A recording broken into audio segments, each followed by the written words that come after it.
belonging. What is it? Belonging, one of the basic human needs, is associated with the feeling of acceptance as a part of a people group, a shared experience, or belief system. A basic human need, a feeling of acceptance, a shared experience, or a belief system.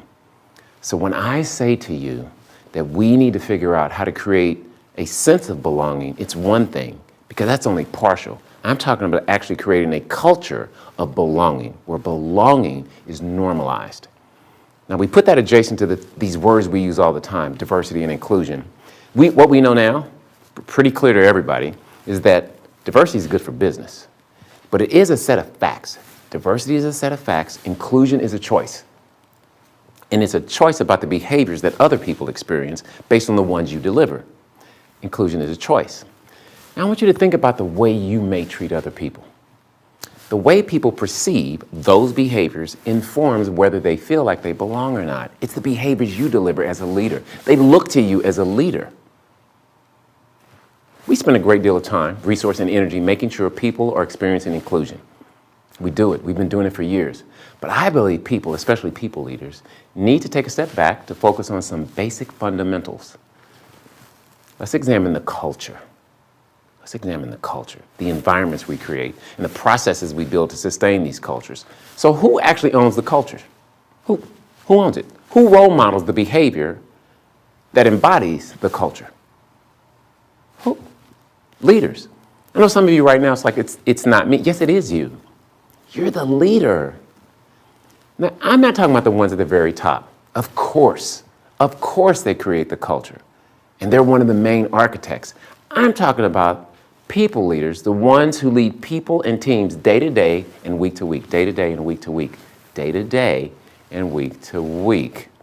It's not an option that you understand that you are leading people, not processes. So think about it, the intersection of where your leadership skills are and where your inclusive behaviors are is the strongest leverage point to building a true culture of belonging. It's not an option. Times are divisive.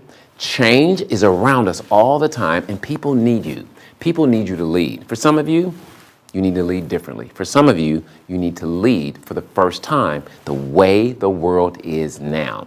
And I know you're not ready, some of you, and I know you may not feel like you're equipped, but I'll say it again, it's not an option. If you're in a leadership role and you have influence over people and teams, you're supposed to try your best to create a culture where people feel like they belong.